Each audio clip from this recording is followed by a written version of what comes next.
नमस्कार, मी लतिका। आज मी तुम्हाला दोडक्यापासून मस्त अशी रेसिपी बनवून दाखवणार आहे। रेसिपी बघितली की लाईक आणि कमेंट करायला विसरू नका। तुम्हाला ही रेसिपी कशी वाटली ही पण मला कमेंट करून सांगा। दोडक्याच्या तर खूप रेसिपी मी अपलोड केलेल्या आहेत। आता हा 250 ते 300 ग्रॅम एक दोडका आहे, मोठ्या आकाराचा तुम्हाला दिसत असेल। स्वच्छ धुवून घेतलेला आहे, पुसलेला सुद्धा नाहीये बघा, याच्यामध्ये अजून पाणी आहे। हा दोडका काय करायचं माहिती आहे का, असं फिरवून फिरवून आपल्याला ना गॅसवर, फास्ट गॅसवर भाजून घ्यायचं। जास्त वेळ लागत नाही भाजायला। आणि जर तुम्हाला भाजायचं नसेल ना तर काय करायचं ते पण मी लास्ट पर्यंत रेसिपी बघा, मी तुम्हाला त्याच्यामध्ये सविस्तर सांगेन। आता हा अशा पद्धतीमध्ये मी भाजून घेते। अशा पद्धतीत बघा मी दोडका पूर्ण फिरवून फिरवून चांगला सगळीकडून भाजून घेतलेला आहे।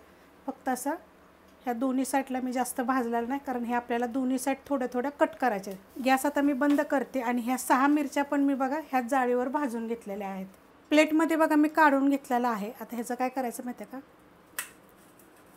बघा किती कवळा होता। हे दोन्ही कट करून घ्यायचे। हे काय आपल्याला वापरायचेच नाही, तर कट करून घ्यायचे। जे शिरा वगैरे काढायची गरज नाही, कारण आपण ह्याची शिऱ्याची चटणी वगैरे सुद्धा बनवतो।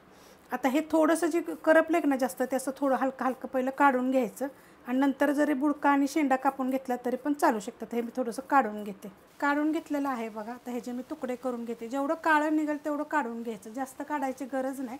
आता ह्याचे मी तुकडे करून घेते। तुकडे करून घेतलेले आहेत। आता हे मी चॉपरला टाकणार आहे आणि थोडंसं फिरवून घेणार आहे। तुम्हाला हवा असेल ना तर तुम्ही सुरीने सुद्धा बारीक तुकडे करू शकतात, लगेच होतात। कारण शिजल्यानंतर का नाही, म्हणजे आपण हे भाजले ना तर लगेच सॉफ्ट होतात। हे मी बारीक करून घेते। चॉपरला मी दरदर करून घेतलेला आहे। आता काय करणार आहे माहिती आहे का, ते हा तिखटवाल्या हिरव्या मिरच्या घेतलेल्या आहेत आणि देठा सकाळ मी भाजून घेतलेला, त्याचे मी देठं पण काढून घेणार आहे। आणि हा आपला लसूण आहे, जो आपला असतो ना फ्रेश लसूण, तसा लसूण आहे, म्हणजे ओला लसूण आहे। हे एवढं मी कुटून घेणार आहे। खलबत्त्यामध्ये बघा मी असं कुटून घेतलेलं आहे। लोखंडाचा तवा मी गरम करत ठेवलेला आहे। त्याच्यामध्ये आपण थोडंसं एकदम तेल टाकून घेऊया। जास्त तेल टाकायचं नाही आपल्याला, एक छोटा 2-3 चमचे टाकायचं। गरम होऊन देऊया। तेल गरम झालेलं आहे, त्याच्यामध्ये मोहरी टाकून घेऊया। मोहरी चांगली फुटून देऊया। त्यात टाकूया थोडंसं जिरं, थोडंसं हिंग पावडर, चांगलं तडतडून दिले। त्याच्यामध्ये 2 मीडियम आकाराचे कांदे बघा, जास्त मोठे पण नाही जास्त बारीक पण नाही, असे कापून घेतलेले आहेत। तर कांदा चांगला भाजून घ्यायचा। कांदा बघा मस्त असा भाजलेला आहे।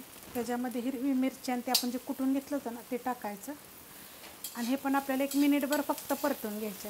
मस्त असं बघा परतून घेतलेलं आहे। गॅस मिडियमच आहे। त्यात टाकणार एकदम थोडीशी हळद। हळद बघा आपले घरचे, एकदम थोडीशी टाकली तरी कलर किती छान येतो। आता त्याच्यामध्ये टाकायचे जे आपण दोडका बारीक करून घेतला होता ना चॉपरला, तो। गॅस मिडियमच आहे। आता ह्याला काय करते, पहिले 1 मिनिटभर परतून घेते। परतून घेतलेला आहे। त्यात टाकायचं आपल्याला चवीप्रमाणे मीठ, मिक्स करून घेऊया। मिक्स करून घेतलेलं आहे। त्यात टाकणार आहे खूप सारे कोथिंबीर आणि छोटे छोटे देठं पण घेतलेले आहे, ती कवळी कवळी।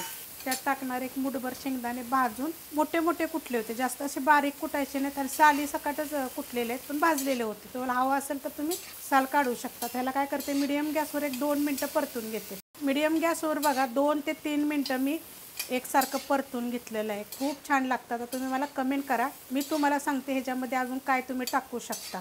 आणि तुम्हाला ही रेसिपी कशी वाटली ही पण मला कमेंट करून सांगा। रेसिपी आवडली तर लाईक करा, सबस्क्राईब करा, कमेंट करा आणि शेअर बी करा।